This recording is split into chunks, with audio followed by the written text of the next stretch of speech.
सभी को जय मसीह की। मैं परमेश्वर का धन्यवाद करता हूँ। एक बार फिर परमेश्वर ने अपनी पवित्र उपस्थिति में आने के लिए कृपा दिया। आइए सर झुकाएं, प्रार्थना करें। महान जीवते प्रभु, तेरा धन्यवाद करते हैं। थोड़ी देर तेरा जीवता वचन सीखने जा रहे हैं। अनादिकाल का परमेश्वर का विषय सीखने जा रहे हैं। पवित्र आत्मा, आप हमारी ज्ञान बुद्धि समझ खोल दो ताकि तेरा जीवता वचन हम सीख सकें और वचन प्रार्थना संगति में पिता आगे बढ़ सके। पवित्र आत्मा, आप ही हमारी अध्यापक हैं। आप हमें सिखाएं।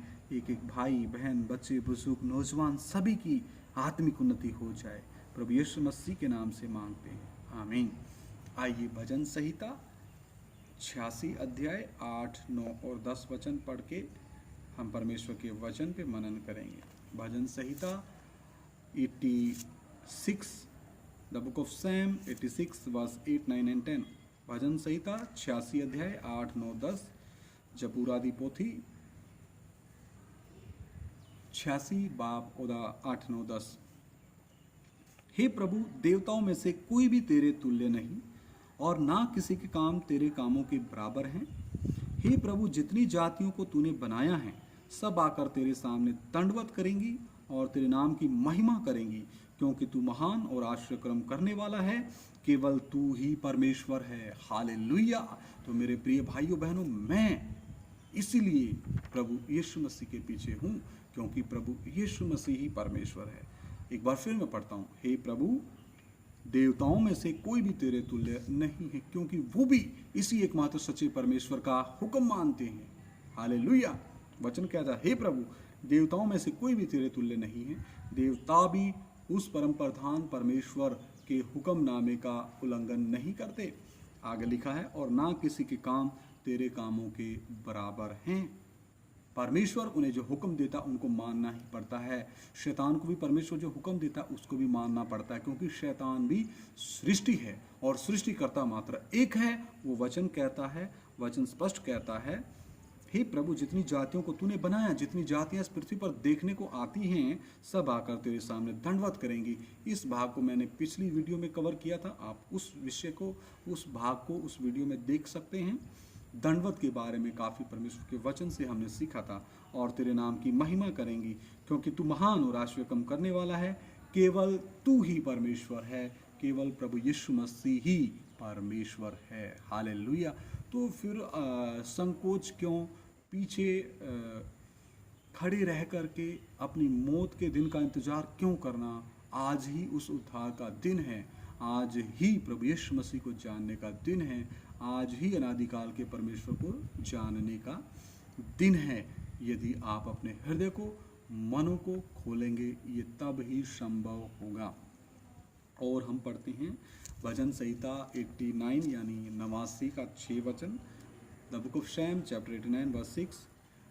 जबूरादी पोथी 89 89 अध्याय 89 बाब और 6 वचन। क्योंकि आकाश मंडल में यहोवा के तुल्य कौन ठहरेगा? बलवंतों के पुत्रों में से कौन है जिसके साथ यहोवा की उपमा दी जाएगी? हे मेरे प्रिय भाइयों बहनों, ऊपर आकाश मंडल में पहला स्वर्ग जो ठीक मेरे ऊपर है, बादलों का स्वर्ग कहलाता है। दूसरा स्वर्ग आकाश गंगाओं का कहलाता है। तीसरा स्वर्ग परमेश्वर का निवास स्थान है, परमेश्वर का सबसे ऊंचा निवास स्थान जहाँ पर परमेश्वर विद्यमान है। तो लिखा है, आकाश मंडल में यहोवा के तुल्य कोई भी नहीं है, क्योंकि वो एकमात्र सच्चा परमेश्वर है और इसके बारे में जानना प्रत्येक मनुष्य का कर्तव्य है। भजन संहिता 90 का 1 और 2। हे प्रभु, तू पीढ़ी से पीढ़ी तक हमारे लिए धाम बना है। पीढ़ी से पीढ़ी तक, आदि से, सनातन से हमारे लिए धाम बना। तो मेरे प्रिय भाइयों बहनों, परमेश्वर से सनातन कोई भी नहीं है। हालेलुया। सनातन सिर्फ परमेश्वर है। वचन कहता है, 2 वचन, इससे पहले कि पहाड़ उत्पन्न हुए या तूने पृथ्वी और जगत की रचना की, वरन अनादिकाल से। कब से? अनादिकाल से। तो हमारा विषय क्या है? अनादिकाल का परमेश्वर। लिखा है, अनादिकाल से अनंत काल तक तू ही परमेश्वर है। कब से? अनादिकाल से और अनंत काल तक तू ही परमेश्वर है। प्रभु यीशु मसीह ही परमेश्वर है। हालेलुया। हालेलुया। कितना तसल्ली का बात है। हमारी सारी मनुष्य जाति की सारी खोज परमेश्वर की खोज जो सृष्टि में खोजते यहाँ समाप्त हुई। तो क्यों ना फिर हम घुटने टिका के क्रूस पे लटके उस मसीहा को अपना प्रभु और मुक्तिदाता करके ग्रहण करें और अपने पापों से निजात पाएं। उद्धार एक दान है, उद्धार को हम कर्मों से कमा नहीं सकते। वचन कहता है विश्वास के द्वारा अनुग्रह ही से तुम्हारा उद्धार हुआ। हालेलुया। मैंने अपना विश्वास, अपना ईमान इस मसीहा के ऊपर लाया और विश्वास के द्वारा अनुग्रह ही से मैं बचाया गया हूँ और मुझे ये दान के रूप में परमेश्वर ने दिया है, ताकि कोई भी प्राणी कर्मों के द्वारा उद्धार प्राप्ति की इच्छा से परमेश्वर के सामने घमंडी ना बने, घमंड ना करे। इसलिए परमेश्वर ने उद्धार को दान के तौर पे रखा है और ये विश्वास करने के द्वारा कार्यकारी होता है और प्रभु यीशु मसीह को अपने मुंह के द्वारा अपना प्रभु और मुक्तिदाता करके ग्रहण करना और अपने मन से विश्वास करना कि परमेश्वर ने, यानी प्रभु यीशु मसीह के परमेश्वरत्व ने उसको मुर्दों में से जिलाया, तो तू निश्चित तौर पे उद्धार पाएगा। ये विश्वास आज से मैं नहीं किया, 2013 से मैं कर चुका हूँ और आखिरी सांस तक मैं इस विश्वास में बना रहूँगा, प्रभु के फजल से, प्रभु के अनुग्रह से और पवित्र आत्मा के चलाए चलने से और पवित्र आत्मा की कृपा से। हालेलुया। तो विश्वास के द्वारा अनुग्रह ही से मेरा उद्धार हुआ है और परमेश्वर चाहता है जो भी इस वीडियो को सुने आपका भी उद्धार निश्चित होगा यदि आप प्रभु यीशु मसीह को अपना प्रभु और मुक्तिदाता करके ग्रहण करोगे और अपने पापों से प्रायश्चित करोगे, अपने पापों से मन फिराओगे, पापों से तौबा करोगे। हालेलुया। तो वचन कहता अनादिकाल से अनंत काल तक तू ही परमेश्वर है। एक बार फिर मैं इस वचन को पढ़ता हूँ। इससे पहले कि पहाड़ उत्पन्न हुए या तूने पृथ्वी और जगत की रचना की, वरन अनादिकाल से अनंत काल तक तू ही परमेश्वर है। अनादिकाल से और अनंत काल तक प्रभु यीशु मसीह ही परमेश्वर है। और भी हम देखते हैं 96 भजन संहिता 96 का 5, the book of Psalm chapter 96 verse 5, जबूरादी पोथी 96 बाब और 5 वचन। क्योंकि देश देश के सब देवता तो मूर्तें ही हैं, परंतु यहोवा ही ने स्वर्ग को बनाया है। तो मेरे प्रिय भाइयों बहनों, इसमें बुरा मानने की कोई बात नहीं है, क्योंकि मनुष्य अपने मन की कल्पनाओं के द्वारा अपने अपने लिए अपने अपने इष्टों की मूर्ति बना लेता है। मैं भी ऐसी मूर्तियों को अपने घरों में रखता था और लेकिन मुझे उस समय ये पता नहीं था कि ये इनके पीछे बनाने वाला कौन है। एक सवाल मैं आप सभी से करता हूँ कि जिसने ये सब कुछ बनाया, आकाश बनाया, ब्रह्मांड बनाया, पृथ्वी बनाई, तो बनने वाली चीज़ हमेशा सृष्टि होती है और बनाने वाला सृष्टिकर्ता होता है। तो ये मेरे जो गरीब भाई बहन हैं, जो शहरों के बाहर रह करके अच्छी मिट्टी का इस्तेमाल करके या और भी जो सीमेंट है, मिट्टी है, जो कारीगर हैं इन मूर्तियों के बनाने वाले, वो अपने मनों की कल्पनाओं के द्वारा, अपने विचारों की कल्पनाओं के द्वारा, अपनी भावनाओं के द्वारा ऐसी मूर्तियां बना लेते हैं और उनको अपने इष्ट मानते हैं। यानी कि बनी हुई चीज़ जो है वो सृष्टि है, वो मूर्ति सृष्टि है, उसका बनाने वाला वो गरीब आदमी या गरीब भाई है जिसने उसको बनाया। तो उस मूर्ति का सृष्टिकर्ता कौन हुआ? वो गरीब आदमी या कारीगर हुआ जिसने उसको बनाया है। तो उसका सृष्टिकर्ता जब वो कारीगर हुआ तो सृष्टि को सृष्टिकर्ता के तौर पे मनुष्य जाति का मानना फिर कितना उचित है या अनुचित है, ये आप अपने विवेक के द्वारा अनुमान लगाएं। आप खुद सोचें कि हम अपने ही हाथों से जिन चीज़ों को बनाते हैं तो उनका सृष्टिकर्ता यानी उनका बनाने वाला मनुष्य हुआ, या वो कारीगर हुआ, या वो भाई हुआ, या वो बहन हुई, या वो बुजुर्ग हुआ, या वो नौजवान हुआ। मैं किसी के विरोध में ये बात नहीं रख रहा, क्योंकि मैं इन हालातों से निकला हूँ, इन हालातों से मैं गुजरा हूँ। मैं भी उस समय तर्क वितर्क नहीं कर सकता था। जब तक परमेश्वर किसी मनुष्य की वो आत्मिक आंखें ना खोले, वो इन बातों के बारे में सोच नहीं सकता। क्यों नहीं सोच सकता? क्योंकि पहला यूहन्ना 5 अध्याय 19 वचन कहता, सारा संसार दुष्ट के वश में पड़ा है और दुष्ट ने लोगों की बुद्धि को अंधा कर रखा है। दूसरा कुरिन्थिया 4 अध्याय का 4 वचन कहता है, दूसरा कुरिन्थिया 4 अध्याय उसका 4 वचन कहता है, और उन अविश्वासियों के लिए जिनकी बुद्धि इस संसार के ईश्वर ने अंधी कर दी है। किनके लिए? उन अविश्वासियों के लिए जो जीवते परमेश्वर के वचन के ऊपर विश्वास नहीं करते, लेकिन अपनी कल्पनाओं के द्वारा, अपनी इच्छाओं के द्वारा उन गरीब भाइयों, उन गरीब बहनों, उन गरीब कारीगरों के द्वारा बनाई गई, अपनी कल्पनाओं के द्वारा बनाई गई उस सृष्टि यानी उस मूर्ति या कोई भी फोटो के ऊपर उसको सृष्टिकर्ता का स्थान देना या सृष्टिकर्ता के स्थान पर उसको मानना, ये आत्मिक पाप मनुष्य जाति करती जा रही है। मैंने भी किया, ये मैंने भी बहुत साल किया। मैं लगभग 26-27 साल ये काम करता रहा। तो मुझसे बेहतर यानी कि मैं इन्हीं के बीच में से मैं निकला हूँ, इन हालातों के बीच में से निकला हूँ। लेकिन उस समय मेरी बुद्धि क्या थी? बंद थी। क्या लिखा है? और उन अविश्वासियों के लिए, उस समय मैं अविश्वासी था, जिनकी बुद्धि इस संसार के ईश्वर ने अंधी कर दी। तो मेरे प्रियो, इस संसार का ईश्वर शैतान है, क्योंकि जब से आदम ने पाप किया तो शैतान ने क्या किया? आदम के पास से जो अधिकार था वो सब छीन लिया। कि वो अधिकार दिया था एकमात्र सच्चे परमेश्वर ने, इसी परमेश्वर ने, जिसने अपनी आवाज़ को लिख करके हम पापियों को दे दिया, ताकि हम उस परमेश्वर के वचन को अच्छे से पढ़ लें, मनन कर लें, सीख लें, विचार कर लें और अपने जीवन में इनको लागू कर लें। तो अदन की वाटिका में हुए पाप के पश्चात क्या हुआ? इस संसार के ईश्वर यानी शैतान ने इस पृथ्वी के ऊपर कब्जा किया।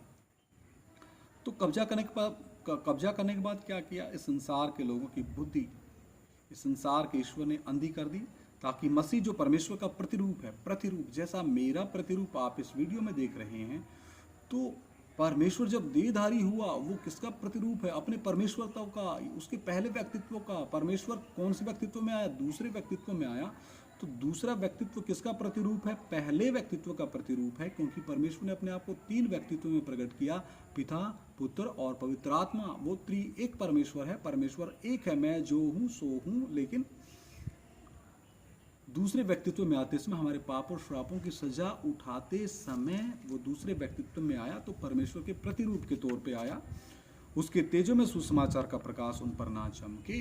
तो 26 से 27 साल इस परमेश्वर के वचन का प्रकाश मेरे ऊपर नहीं चमका, लेकिन जब चमका वचन यूहन्ना 8 का जो 32 में लिखा है, तुम सत्य को जानोगे, सत्य ही तुम्हें आजाद करेगा। यूहन्ना 14 का 6 में लिखा है, मार्ग, सत्य और जीवन मैं हूँ। प्रभु यीशु मसीह ने कहा, जगत की ज्योति मैं हूँ, जीवन का जल मैं हूँ, जीवन की रोटी मैं हूँ। जब ये प्रकाश मेरी इस बुद्धि में डला, मेरी आंखें खुल गई, मेरे कान सुनने लगे, परमेश्वर की आवाज़ सुनने लगे, परमेश्वर के वचन पर मनन करने लगे।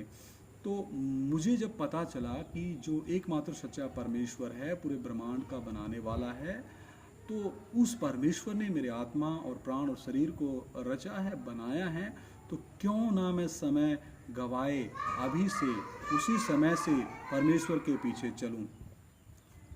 परमेश्वर ने कोई धर्म नहीं बनाया, परमेश्वर ने जाति नहीं बनाई, बिरादरी नहीं बनाई। परमेश्वर ने सिर्फ आदम बनाया और उसकी पसली से हव्वा को बनाया।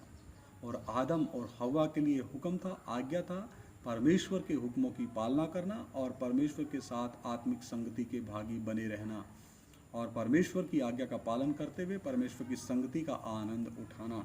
तो मेरे प्रिय भाइयों बहनों, मैं किसी को निंदित नहीं करना चाहता, मैं किसी का अपमान नहीं करना चाहता।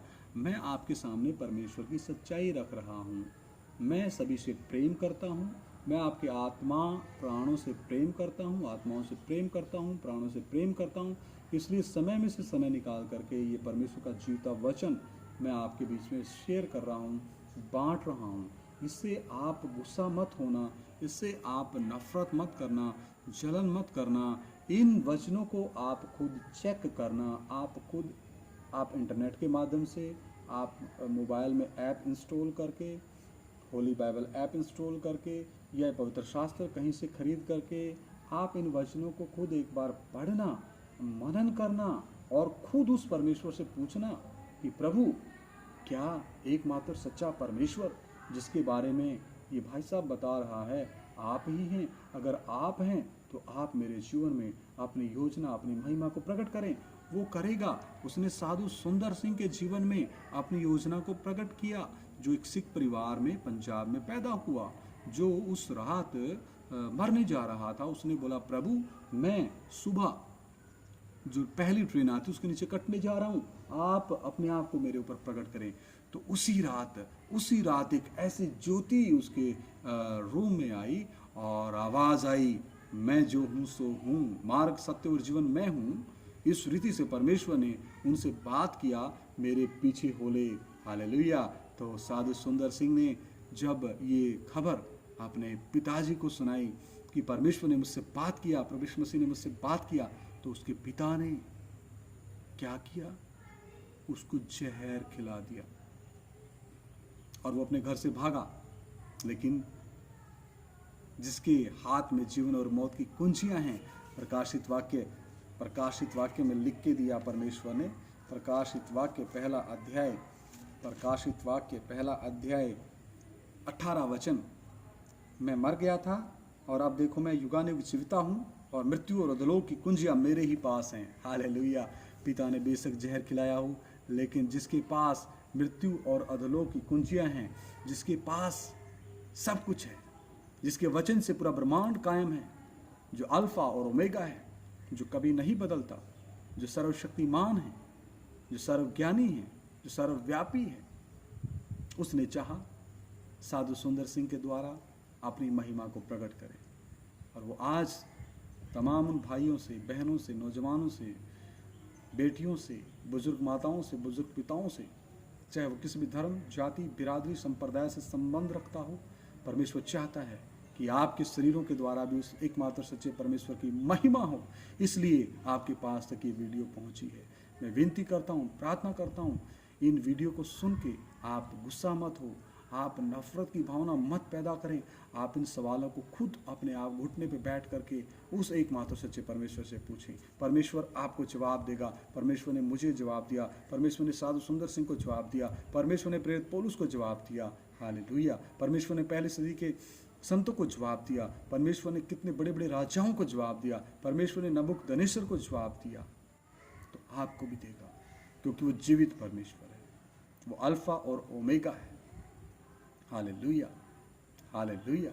तो मेरे प्रिय भाइयों बहनों, कितना महान परमेश्वर का सौभाग्य है कि हमें उसकी उपस्थिति में आने के लिए कृपा परमेश्वर ने दिया है। और हम लगातार परमेश्वर का ये विषय सीखते आ रहे, अनादिकाल के परमेश्वर का विषय जो सीखते आ रहे हैं। एक बार फिर मैं उस वचन को पढ़ के हम प्रार्थना करेंगे। भजन संहिता 96 अध्याय उसका 4 और 5 वचन में पढ़ रहा हूँ।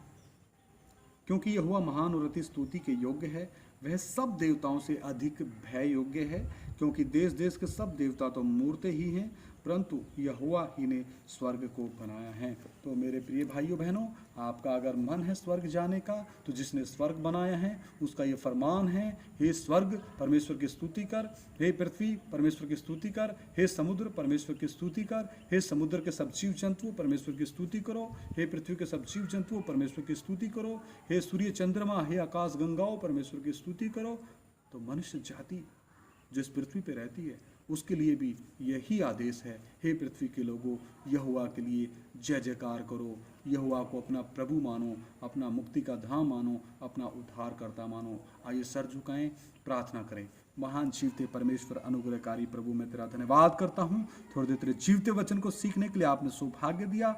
हमारी ज्ञान बुद्धि समझ प्रभु खोल दो, और जो भाई बहन, बच्चे, बुजुर्ग, नौजवान, बेटियां और किसी भी धर्म, संप्रदाय, जाति, बिरादरी, ऊंचे बड़े, छोटे बड़े, काले गोरे, अमीर गरीब, ऐसे सब भेदभावों से भरे हुए संसार में जो भी भाई बहन इस वचन को सुने, प्रभु यीशु मसीह के नाम एक एक की ज्ञान बुद्धि समझ खुल जाए और पवित्र आत्मा एक एक के हृदय में कार्य करे, ताकि वो भी उद्धार पाए, मुक्ति पाए, और वो भी प्रभु यीशु मसीह के साथ अनंत काल तक राज्य करने के काबिल बन जाएं। प्रभु सारा आदर, महिमा, जलाल मैं तेरे नाम को देता हूँ, और गहराई से पवित्र आत्मा आप हमें सिखाएं। प्रभु यीशु मसीह के नाम से हम मांगते, सुनो और ग्रहण करो, आमीन।